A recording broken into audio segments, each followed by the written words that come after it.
वज़ीर आज़म साहब जनाब नरेंद्र मोदी साहब और रेल मिनिस्टर अश्विनी वैष्णव साहब का तहे दिल शुक्रिया करना चाहता हूं। जम्मू को अपना डिवीज़न मिले, ये बहुत अरसे से हमारी मांग रही है।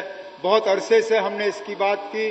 शुरू में तो अगर आप देखें, हमारा डिवीज़न जो है वो फिरोजपुर था, क्योंकि हमारी रेल जो है जम्मू कश्मीर तक पहुंचती नहीं थी। ट्रायल ट्रेन जो है वो श्रीनगर से अब कटरा पहुंचा दी गई है।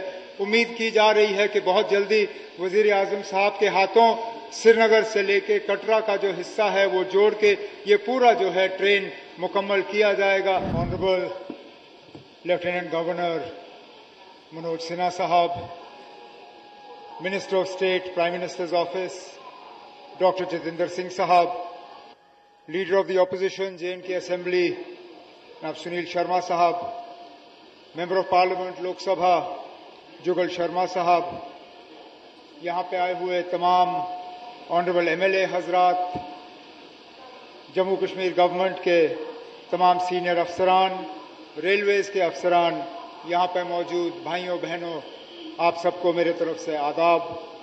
आज इस मौके पर जबकि जम्मू कश्मीर की एक बहुत दीरीना मांग जो है वो पूरी की जा रही है, मैं अपने तरफ से जम्मू कश्मीर के आवाम को दिल की अमीरी गहराइयों से मुबारकबाद पेश करता हूं और वज़ीर आज़म साहब जनाब नरेंद्र मोदी साहब और रेल मिनिस्टर अश्विनी वैष्णव साहब का तहे दिल शुक्रिया करना चाहता हूं, क्योंकि जिस तरह ऑनरेबल MP साहब ने कहा है जम्मू को अपना डिवीज़न मिले, ये बहुत अरसे से हमारी मांग रही है। बहुत अरसे से हमने इसकी बात की। शुरू में तो अगर आप देखें, हमारा डिवीज़न जो है वो फिरोजपुर था, क्योंकि हमारी रेल जो है जम्मू कश्मीर तक पहुंचती नहीं थी। जम्मू कश्मीर तक पहुंचने के लिए पहले हम पठानकोट में उतरते थे, फिर आहिस्ता आहिस्ता रेल जम्मू पहुंची।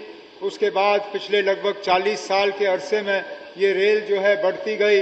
पहले जम्मू से उधमपुर, उधमपुर से कटरा, कश्मीर में शुरुआत हुई तो श्रीनगर से बारामूला, बारामूला से अनंतनाग, फिर अनंतनाग के जरिए बानिहाल, अब बानिहाल के जरिए संगलदान।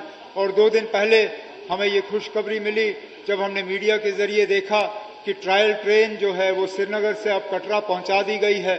उम्मीद की जा रही है कि बहुत जल्दी वज़ीर आज़म साहब के हाथों श्रीनगर से लेके कटरा का जो हिस्सा है वो जोड़ के ये पूरा जो है ट्रेन मुकम्मल किया जाएगा, जिससे कि मुझे लगता है जम्मू कश्मीर के आवाम को बहुत ज़्यादा इसका फ़ायदा होगा।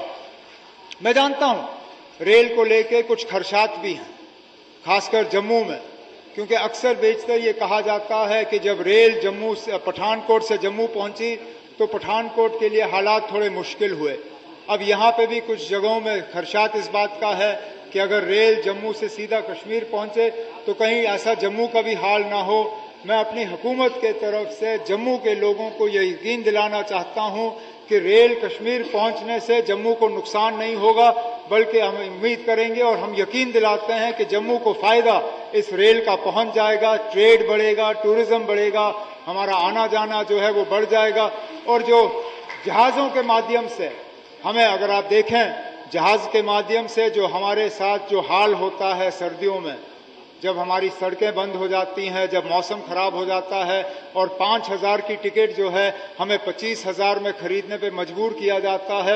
उम्मीद कर रहा हूं कि इस रेल डिवीज़न से न सिर्फ रेलवेज को तो फ़ायदा होगा ही होगा, बल्कि ट्रेड और इंडस्ट्रीज़ को फ़ायदा होगा, क्योंकि यहाँ से सामान लेने देने का एक कार्गो, और इस चीज़ के लिए भी हमें इसका फ़ायदा होगा।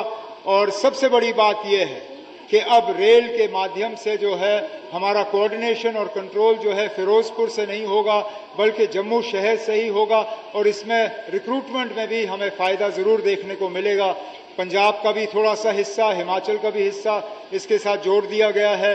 जैसे मैंने कहा, जम्मू कश्मीर के लोगों की बहुत अरसे से इस चीज़ की डिमांड थी और आज वज़ीर आज़म साहब के हाथों इस डिमांड को पूरा किया गया है, जिसके लिए वज़ीर आज़म साहब का हम शुक्रिया करते हैं। और इस मौके पर जम्मू कश्मीर के लोगों को मैं अपने तरफ से और हुकूमत की तरफ से मुबारकबाद पेश करता हूँ। बहुत बहुत शुक्रिया। जय हिंद, जय जम्मू कश्मीर।